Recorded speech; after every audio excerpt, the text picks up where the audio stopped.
ఆంధ్రప్రదేశ్ పునర్వ్యవస్థీకరణ చట్టం ప్రకారం కేంద్ర ప్రభుత్వము ఆంధ్రప్రదేశ్ రాష్ట్రానికి ఇవ్వాల్సింది కొండంత, కానీ ఇచ్చింది మాత్రము గోరంత. రాష్ట్ర విభజన సందర్భంగా అన్ని విధాల అభివృద్ధి చెందినటువంటి హైదరాబాద్ నగరం తెలంగాణ రాష్ట్రానికి పోయింది కాబట్టి ఆ మేరకు నవ్యాంధ్రప్రదేశ్కు న్యాయం చేసేటందుకు ఆనాడు సోనియా గాంధీ గారి మార్గదర్శకత్వంలో, మన్మోహన్ సింగ్ గారి నాయకత్వంలో కేంద్రంలోని యూపీఏ ప్రభుత్వం నవ్యాంధ్రప్రదేశ్కు 3 వరాలు ప్రకటించింది. 1, రాష్ట్రానికి సంజీవని లాంటి ప్రత్యేక హోదా.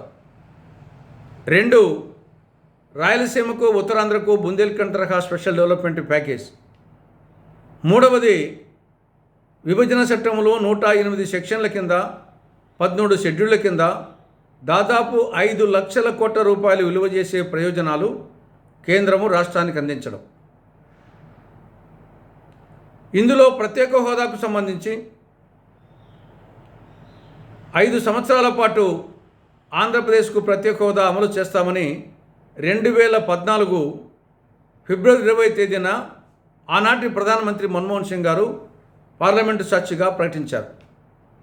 అన్ని పార్టీలు ఆమోదించాయి. బీజేపీ తన ఎన్నికల మేనిఫెస్టోలో పేర్కొంది 5 సంవత్సరాలు కాదు 10 సంవత్సరాలు ప్రత్యేక హోదా అమలు చేస్తామని.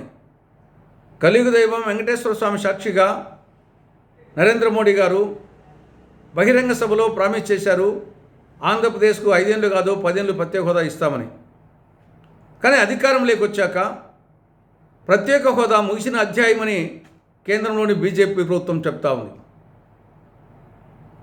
నిన్న ముఖ్యమంత్రి చంద్రబాబు నాయుడు గారు ప్రధానమంత్రి గారిని కలిసి అనేక విషయాల మీద వినతిపత్రం ఇవ్వడం జరిగింది.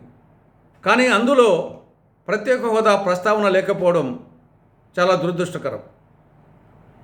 ఇక 2వ అంశం, విభజన చట్టంలో సెక్షన్ 46 సబ్ సెక్షన్ 3 కింద రాయలసీమకు, ఉత్తరాంధ్రకు బుందేల్ఖండ్ తరహా స్పెషల్ డెవలప్మెంట్ ప్యాకేజీ కింద నిధులు ఇవ్వాలని చెప్పేసి స్పష్టంగా పేర్కొనడం జరిగింది.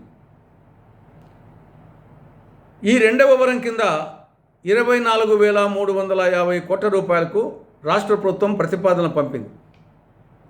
కానీ కేంద్ర ప్రభుత్వం ఇచ్చింది కేవలం 1,050 కోట్లు. ఇంకా 23,300 కోట్లు రావాల్సి ఉంది.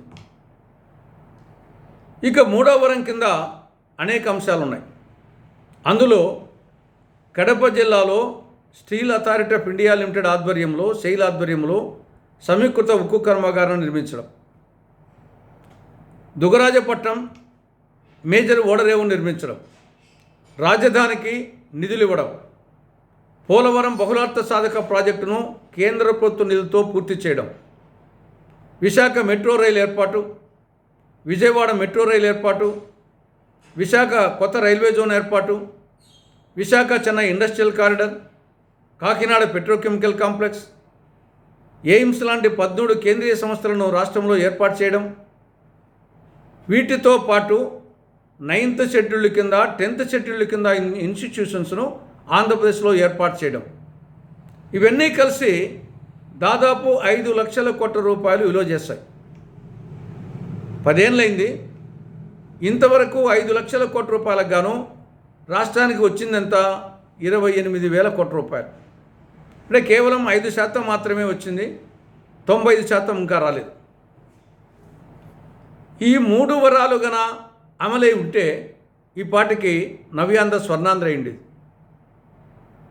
కాంగ్రెస్ పార్టీ 2014లో కానీ 2019లో కానీ అధికారంలోకి వచ్చి ఉంటే ఈ పార్టీకి ఇవన్నీ అమలై ఉండేటి, సీమాంధ్ర, నవ్యాంధ్ర, స్వర్ణాంధ్ర ఉండేది.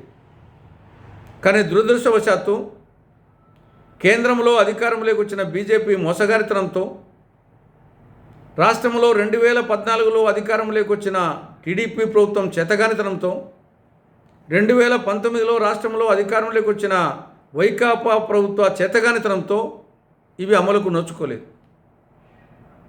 కనీసం ఇప్పుడైనా సరే కేంద్రంలో ఉండేది మైనారిటీ గవర్నమెంట్, బీజేపీకి పూర్తి మెజారిటీ లేదు, ఇది కూటమి గవర్నమెంట్.